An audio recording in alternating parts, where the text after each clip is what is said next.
मोदी सरकार अगले संसद सत्र में वन नेशन वन इलेक्शन पर बिल ला सकती है।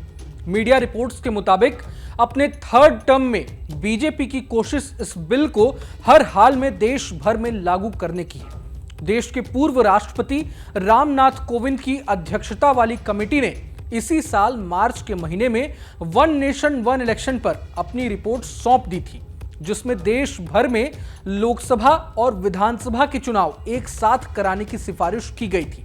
अब जब एनडीए सरकार ने देश भर में एक साथ लोकसभा और विधानसभा के चुनाव कराने का मन बना लिया है, तो सवाल यह उठता है कि ऐसे समय में जब बीजेपी खुद बहुमत से दूर है, तो वो इस बिल को कानूनी अमली जामा कैसे पहनाएगी? क्या मोदी सरकार ने इसका फॉर्मूला ढूंढ निकाला है? जानकारी के मुताबिक यह बिल तभी पास होगा जब इसे संसद के 2/3 सदस्यों का समर्थन मिलेगा। अब यह तो साफ है कि एनडीए इस मैजिकल नंबर से काफी पीछे है। तो क्या इंडिया अलायंस इस मुद्दे पर केंद्र सरकार का समर्थन करेगा? तो चलिए वीडियो में अंत तक बने रहिए, क्योंकि आज के इस वीडियो में आपको इन तमाम सवालों का जवाब मिलने जा रहा है। साथ ही साथ हम आपको वन नेशन वन इलेक्शन का इतिहास और इसके फायदे नुकसान भी बताने जा रहे हैं। अगर सरकार देश में एक साथ चुनाव कराना चाहती है, तो उसे सबसे पहले संवैधानिक संशोधन करना होगा। पिछले साल संसद में सरकार ने बताया था कि लोकसभा और विधानसभाओं के चुनाव एक साथ कराने के लिए संविधान में 5 संशोधन करने होते हैं। संविधान का अनुच्छेद 368 संसद को संवैधानिक संशोधन करने की शक्ति देता है, बशर्ते इसे संविधान के मूल ढांचे को नुकसान न पहुंच रहा हो। लेकिन इस संशोधन के लिए बिल लाना जरूरी है, और इस बिल को संसद के दोनों सदनों यानी लोकसभा और राज्यसभा में पास करवाना भी जरूरी है। अब चूंकि यह बिल संविधान संशोधन करेगा, इसलिए यह तभी पास होगा जब इसे संसद के 2/3 सदस्यों का समर्थन मिलेगा। यानी लोकसभा में इस बिल को पास कराने के लिए कम से कम 362 और राज्यसभा के लिए 163 सदस्यों का समर्थन जरूरी होगा। संसद से पास होने के बाद इस बिल को कम से कम 15 राज्यों की विधानसभा का अनुमोदन भी जरूरी होगा। यानी 15 राज्यों की विधानसभा से भी इस बिल को पास करवाना जरूरी है।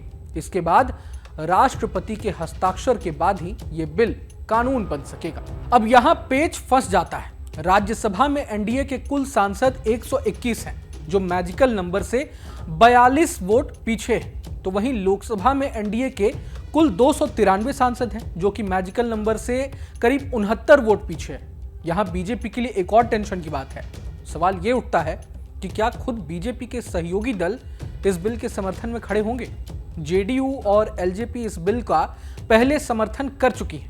हालांकि एलजेपी के अध्यक्ष और केंद्रीय मंत्री चिराग पासवान के सुर पिछले कुछ महीने से सरकार की लाइन से अलग दिशा में निकल रहे हैं। चिराग पासवान कई मसलों पर केंद्र सरकार के फैसले का विरोध भी कर चुके हैं। मतलब उन्हें लेकर कुछ भी स्पष्ट नहीं कहा जा सकता। अब बात टीडीपी की भी कर लेते हैं। तेलुगु देशम पार्टी यानी चंद्रबाबू नायडू की पार्टी। टीडीपी ने वन नेशन वन इलेक्शन का कभी समर्थन नहीं किया है। 2018 में लॉ कमीशन के सामने टीडीपी ने यह तर्क दिया था कि इससे संविधान के मूल ढांचे को नुकसान पहुंच सकता है। अब यहां लोगों का यह भी सवाल है कि अगर एनडीए में आपसी सहमति बन भी जाती है, तो क्या विपक्ष इस बिल पर रजामंद होगा? पूर्व राष्ट्रपति रामनाथ कोविंद की अगुवाई में बनी समिति ने 62 राजनीतिक पार्टियों से संपर्क किया था। इनमें से 32 पार्टियों ने वन नेशन वन इलेक्शन यानी एक राष्ट्र एक चुनाव का खुलकर समर्थन किया था, जबकि 15 पार्टियां इसके विरोध में खड़ी थी, जिसमें कांग्रेस, सपा, टीएमसी तमाम दल शामिल थे। Jharkhand Mukti Morcha, TDP, Indian union मुस्लिम लीग समेत 15 पार्टियों ने कोई जवाब नहीं दिया था।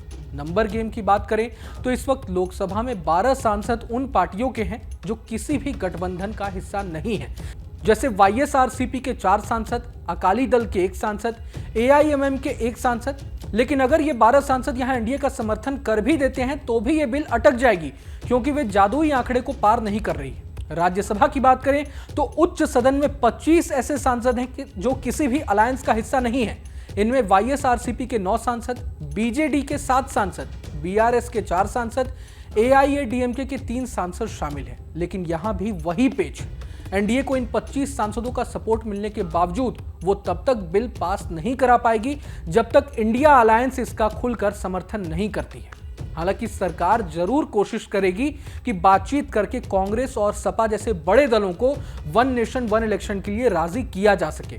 खास बात यह है कि इस बिल से राष्ट्रीय पार्टियां यानी नेशनल पार्टीज का काफी फायदा हो सकता है, मगर रीजनल पार्टी जैसे सपा, जेडीयू, आरजेडी इसके समर्थन में खड़े होंगे या नहीं ये कंफर्म नहीं है, क्योंकि अगर देश में एक साथ लोकसभा और विधानसभा के चुनाव होंगे तो कहीं ना कहीं राज्यों के मुद्दों के बजाय राष्ट्रवादी मुद्दों की बात ज्यादा होगी।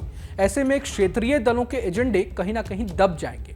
वन नेशन वन इलेक्शन के फायदे की बात करें तो सरकार का कहना है कि अगर इसे अमल में लाया जाता है तो बार बार चुनाव नहीं होंगे तो खर्च भी कम होगा, सरकारी मशीनरी का इस्तेमाल एक ही बार होगा, जनता को लुभाने के लिए बार बार स्कीमों के हथकंडे भी नहीं अपनाए जाएंगे, बार बार आचार संहिता लगने से विकास कार्य भी नहीं रुकेंगे, स्कूल कॉलेज के सरकारी कर्मचारियों का काम भी प्रभावित नहीं होगा। जानकारी के लिए बता दूं कि वन नेशन वन इलेक्शन पर कमेटी की रिपोर्ट में चुनाव 2 राउंड में कराने की सिफारिश की गई है। पहले चरण में लोकसभा और राज्य विधानसभा के चुनाव होंगे, वहीं दूसरे चरण में नगर पालिकाओं और पंचायत के चुनाव होंगे। आपको बता दूं कि लोकसभा और विधानसभा चुनाव के 100 दिनों के अंदर स्थानीय निकाय चुनाव कराने की सिफारिश की गई है। बता दूं कि देश में आखिरी बार 1952 से लेकर 1967 तक एक साथ चुनाव हुए थे। वहीं मौजूदा वक्त में भारत में औसतन हर 5 महीने में चुनाव होते हैं। अब आने वाले वक्त में क्या होता है इस पर सभी की नजरें टिकी हुई हैं। ये बिल अमल में आ पाएगा या नहीं आ पाएगा, बहरहाल आप इसे लेकर क्या सोचते हैं हमें कमेंट सेक्शन में जरूर बताएं। मैं हूं रोहन शर्मा और आप देख रहे थे न्यूज नेशन। नमस्कार। न्यूज नेशन अब व्हाट्सएप पर खबरों के ताजा अपडेट के लिए न्यूज नेशन के इस QR कोड को स्कैन करें।